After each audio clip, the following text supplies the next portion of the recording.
Have you felt trapped living a life that is a far cry from the one that you want to be living? Do you feel like your life is out of control? Have you felt as though you are just going through the motions, doing what others expect of you to just get through another day?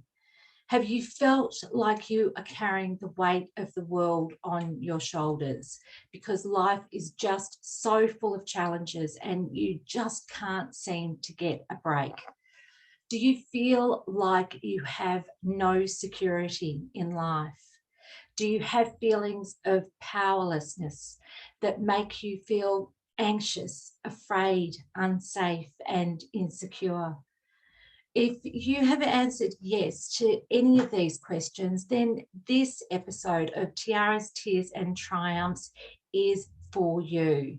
Today, we are going to talk about our underlying need to feel safe and secure and why it is so important to listen to your feelings to help guide you to close the door on fearfulness and open the door to new opportunities where you can step back into your personal power. If you are a victim or a survivor of an abusive relationship, then one of your greatest desires might be to feel free to be whoever you want to be and do whatever you want to do. You have more than likely lost sight of who you are, and you may have lost your voice too. Victims and survivors of abusive relationships often feel invisible because their needs are not being met and they feel that they are overlooked or thrown into the too hard basket. We will talk about this issue too, which is very, very close to my heart. So let's turn the key on this week's episode and take a look at what's inside. My heart is 100% in the work that I do. I am a survivor of an abusive relationship and I know what it's like to be one step away from homelessness. I know how hard I had to fight, pushing myself to the absolute limit physically, mentally, and emotionally to get myself and my children into a new rental property both times that we had to flee. I remember how many services I needed to tap into, how many rental applications I needed to make, how much I needed to engender compassion and understanding from my current landlord to give me a good referral, even though they knew that my situation was fraught, volatile, and uncertain. I know how much I had to be prepared to let go of things, to try to sell things off cheaply just to raise the cash I needed to cover relocation costs. I know how chaotic it was trying to give my kids stability when I had to pull them out of school to go into hiding 5 times. I remember how hard it was to keep a routine going, to keep the kids in school at the times where I tried to stand my ground in that cycle of abuse, just to be able to do normal things like let the kids get to school and have an education. My life was a nightmare for a few years, and when things escalated, it was a heavy load to carry to try and keep us safe. Domestic and family violence is a leading cause of homelessness. From a survey that was taken by Mission Australia, 1 in 3 people seeking assistance from homelessness services stated that domestic and family violence was the most common reason identified for seeking help.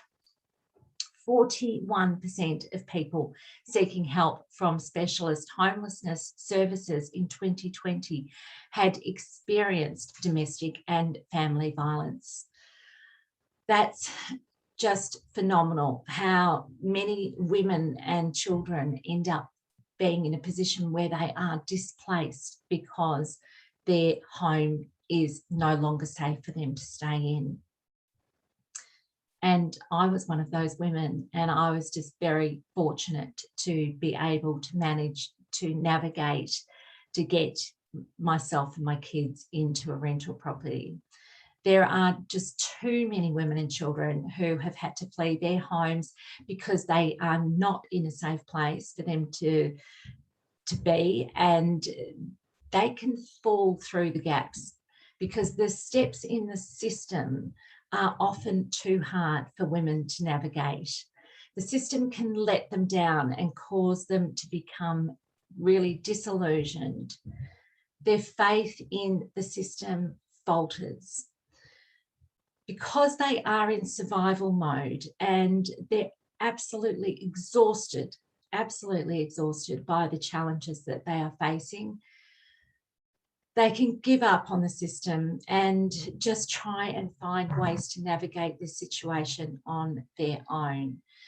So if you are one of these women, you won't have to put yourself in their shoes. But if you're not, try and put yourself in the shoes of somebody who has lost all security because they have not been able to find safety in their own home.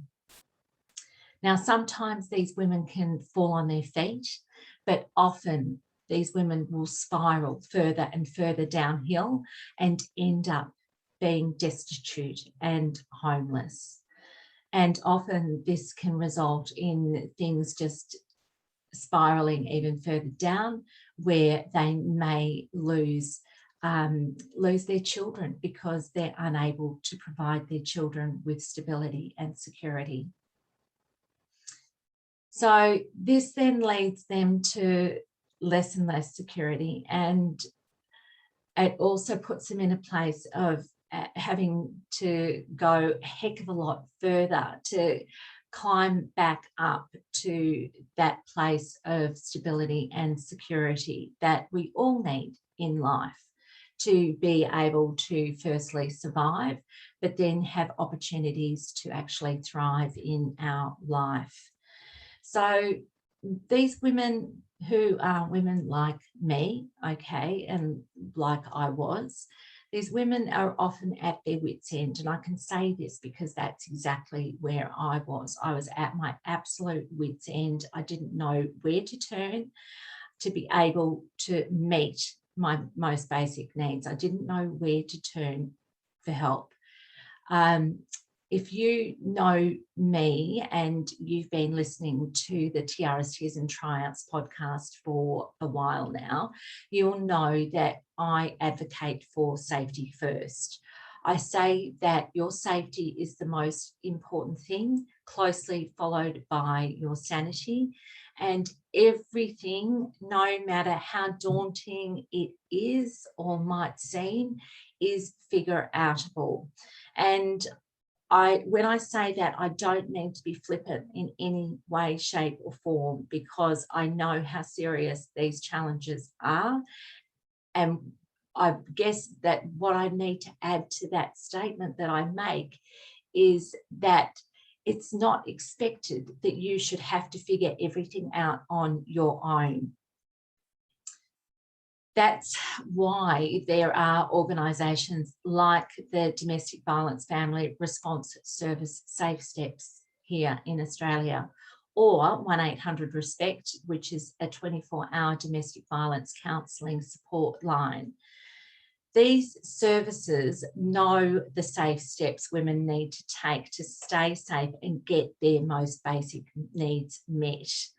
So I've also been advocating for a new $5,000 grant that is available to women to transition into a new home when they leave an abusive relationship, which is through Uniting Care.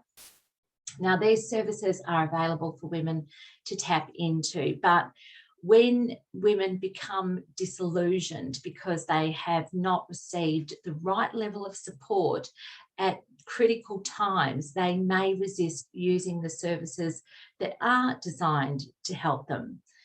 Now, there are a couple of reasons that I am doing this episode today.